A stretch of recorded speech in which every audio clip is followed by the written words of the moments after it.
ಇನ್ನು ಕರ್ನಾಟಕ ಲೋಕಸಭಾ ಚುನಾವಣೆಯಲ್ಲಿ ಅಕ್ರಮದ ಆರೋಪ ವಿಚಾರವಾಗಿ ನವದೆಹಲಿಯಲ್ಲಿ ಮುಖ್ಯಮಂತ್ರಿ ಸಿದ್ದರಾಮಯ್ಯ ಪ್ರತಿಕ್ರಿಯೆಯನ್ನ ಕೊಟ್ಟಿದ್ದಾರೆ. ಮೊನ್ನೆ ಸಿದ್ದರಾಮಯ್ಯನವರನ್ನ ರಾಹುಲ್ ಗಾಂಧಿ ಅವರು ಮಾಡಿದಂತ ಆರೋಪದ ವಿಚಾರವಾಗಿ ಕೇಳಿದಾಗ ಅದು ನನಗೆ ಗೊತ್ತಿಲ್ಲ ಅಂತ ಹೇಳಿದ್ರು. ಬಟ್ ಈಗ ಏನು ಹೇಳ್ತಾ ಇದ್ದಾರೆ, ಲೋಕಸಭಾ ಚುನಾವಣೆಯಲ್ಲಿ ಅರ್ಹ ಮತದಾರರನ್ನ ತೆಗೆದುಹಾಕಿ ಹೊಸ ಮತದಾರರನ್ನ ಸೇರ್ಪಡೆ ಮಾಡಲಾಗಿದೆ. ಅರ್ಹರನ್ನ ತೆಗೆದು ಅನರ್ಹರನ್ನ ಸೇರಿಸುವಂತ ಕೆಲಸ ಮಾಡಿದ್ದಾರೆ. ಮತಗಳ್ಳತನದ ಬಗ್ಗೆ ಈಗ ರಾಹುಲ್ ಗಾಂಧಿ ಪ್ರಶ್ನೆ ಮಾಡ್ತಿದ್ದಾರೆ. ನಾವು ನ್ಯಾಯಾಲಯದ ಮೊರೆ ಹೋಗ್ತೀವಿ ಅಂತಾನೂ ಕೂಡ ಸಿಎಂ ಹೇಳಿದ್ದಾರೆ. ಚುನಾವಣೆಯಲ್ಲಿ ಅರ್ಹ ಮತದಾರರನ್ನ ವೋಟರ್ ಲಿಸ್ಟ್ ಅನ್ನ ಯಾರು ಎಲಿಜಿಬಲ್ ವೋಟರ್ಸ್ ಇದ್ದಾರೆ ಅವ್ರನ್ನ ತೆಗೆದಾಕ್ಬಿಡೋದು, ಯಾರು ಇನ್ಎಲಿಜಿಬಲ್ ವೋಟರ್ಸ್ ಇದ್ದಾರೆ ಅವ್ರನ್ನ ಸೇರಿಸೋದು. ಅವ್ರು ವೋಟ್ರೇ ಅಲ್ಲ. ಅದು ಎಲ್ಲ ಕಾನ್ಸ್ಟಿಟ್ಯೂನ್ಸಿಯಲ್ಲಿ ನಡೀತಾ, ಸ್ಟೇಟ್ ಅಲ್ಲಿ ಇದು ಒಂದರಲ್ಲಿ ಅಂತ ಎಲ್ಲ ಇಡೀ ದೇಶದಲ್ಲಿ ನಡೀತದೆ.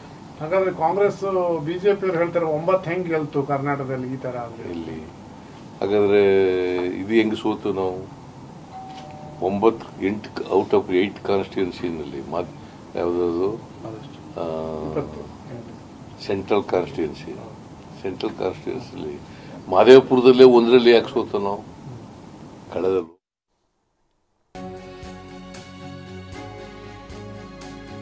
ನಾನು ಡಿ.ಕೆ. ಶಿವಕುಮಾರ್ ಅಭಿಪ್ರಾಯ, ಇದು ನಿಗಮ ಮಂಡಳಿಗೆ ಸಂಬಂಧಪಟ್ಟಂಗೆ 29 ನಿಗಮ ಮಂಡಳಿಗಳಿದೆ. ಈಗ ಆಯ್ಕೆ ಆಗ್ಬೇಕಾಗಿರುವಂಥದ್ದಕ್ಕೆ 29 ಇದೆ.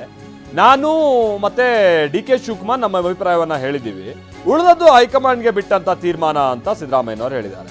ನಿಗಮ ಮಂಡಳಿಗೆ ಸಂಬಂಧಪಟ್ಟ ಹಾಗಿನ ಅಧ್ಯಕ್ಷರ ಆಯ್ಕೆ ವಿಚಾರವಾಗಿ ಇವಾಗ ದೊಡ್ಡ ಜಟಾಪಟಿ ನಡೀತಾ ಇದೆ ಅನ್ನುವಂಥ ಒಂದು ಪುಕಾರು ಈಗ ಗೊತ್ತಾಗ್ತಾ ಇರುವಂಥ ಸಂಗತಿ.